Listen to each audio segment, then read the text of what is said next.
SSLC പരീക്ഷ കഴിഞ്ഞ ദിവസമായതുകൊണ്ട് തന്നെ കോഴിക്കോട് നഗരത്തിലെ പരീക്ഷ നടക്കുന്ന എല്ലാ സ്കൂളുകളിലും ഇന്ന് കർശനമായ സുരക്ഷയാണ് ഒരുക്കിയിട്ടുള്ളത്. പുറത്തെല്ലാം നഗരത്തിലെ ഒരു ഒട്ടുമിക്ക, ഞാനിപ്പോൾ നിൽക്കുന്നത് കോഴിക്കോട്ടെ ഗവൺമെന്റ് മോഡൽ ഹയർ സെക്കൻഡറി സ്കൂളിലാണ്. സ്കൂൾ പരിസരത്തെല്ലാം തന്നെ പോലീസിനെ വിന്യസിച്ചിട്ടുണ്ട്.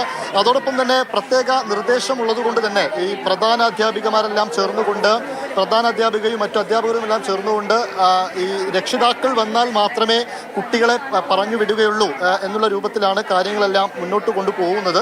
ആ രീതിയിൽ തന്നെയാണ് കാര്യങ്ങൾ ക്രമീകരിച്ചിരിക്കുന്നത്. ഗവൺമെന്റ് മോഡൽ ഹയർ സെക്കൻഡറി സ്കൂളിലെ പ്രധാന അധ്യാപിക നമുക്കൊപ്പം ചേരുന്നുണ്ട്. സുരക്ഷ തന്നെയാണ് ഒരുക്കിയിട്ടിരിക്കുന്നത്.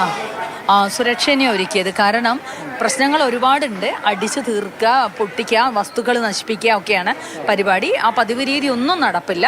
ഓരോ കുട്ടിയും രക്ഷിതാവ് വന്ന് അവരെ രക്ഷിതാവിന് കൂടെ അയക്കണം എന്നാണ് നമ്മൾ തീരുമാനിച്ചിരിക്കുന്നത്. ഇനി ഇവരൊക്കെ പേരൻസിനെ അറിയിച്ചിട്ടുണ്ട്. അവരെ പേരൻസ് വരുന്ന സമയത്ത് അവരെ കൂടെ വിടും. ഇന്ന് ലാസ്റ്റ് പരീക്ഷയായിരുന്നു അല്ലേ? ബയോളജി ആയിരുന്നു. എങ്ങനെ ഉണ്ടായിരുന്നു പരീക്ഷ? കുഴപ്പമില്ല, നന്നായി എഴുതിക്കണ്. ഇപ്പോൾ കഴിഞ്ഞ പരീക്ഷകളൊക്കെ എങ്ങനെ ഉണ്ടായിരുന്നു? നേരത്തെ നടന്ന പരീക്ഷകളൊക്കെ? അതും കുഴപ്പമില്ല, പക്ഷെ കുറച്ച് ടഫൊക്കെ ഉണ്ടായിരുന്നു. അത് കാര്യമാക്കില്ല. ഫുൾ എ പ്ലസ് ആണ്? അല്ല, അങ്ങനെ പറയാൻ പറ്റൂല. കിട്ടണത് വാങ്ങാ, അത് തന്നെ. കിട്ടും. എന്താ തോന്നുന്നേ? ഫുൾ എ പ്ലസ് ഉണ്ടാവില്ല, കിട്ടുന്ന കിട്ടും. ഏത് പരീക്ഷ ഏറ്റവും കൂടുതൽ കുരുക്കിയത്? സോഷ്യൽ സയൻസ് അല്ലേ? സോഷ്യൽ സയൻസ് അത്ര എളുപ്പമായിരുന്നില്ല. കുറച്ച് ടഫ്, ഹിസ്റ്ററി ഒക്കെ. പരീക്ഷ എങ്ങനെ ഉണ്ടായിരുന്നു? പരീക്ഷ അടിപൊളി. ഏതെങ്കിലും വിഷയം വല്ലാണ്ട് ബുദ്ധിമുട്ടിച്ചോ? സോഷ്യൽ സയൻസ് കുറച്ച് ബുദ്ധിമുട്ടായിരുന്നു. ഇന്ന് ബയോളജി എങ്ങനെ ഉണ്ടായിരുന്നു? ഇപ്പല്ല. ഇപ്പോൾ കുറച്ച് വെക്കേഷൻ കാലഘട്ടം കൂടിയാണ് അല്ലേ? എന്താ പ്ലാൻ? എന്തെങ്കിലുമൊക്കെ പ്ലാൻ ചെയ്തിട്ടുണ്ടോ?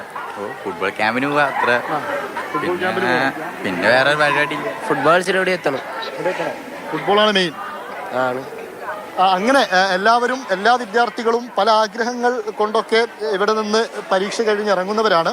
എന്തായാലും വലിയ സുരക്ഷ ഒരുക്കിയിട്ടുണ്ട്. ആ സുരക്ഷയോട് കൂടി തന്നെ എല്ലാ വിദ്യാർത്ഥികളെയും ഇവിടെ നിന്ന് രക്ഷിതാക്കൾ തന്നെ വന്ന് കൂട്ടിക്കൊണ്ടു പോകും എന്നാണ് നമ്മൾ മനസ്സിലാക്കുന്നത്. അങ്ങനെ തന്നെയാണ് പ്രധാന അധ്യാപിക നമ്മളോട് നേരത്തെ സംസാരിച്ചപ്പോൾ പറഞ്ഞ ഒരു കാര്യം. ജസ്റ്റിൻ മാത്യുവിനൊപ്പം ഇംതിയാസ് കരീം, മാതൃഭൂമി ന്യൂസ്, കോഴിക്കോട്.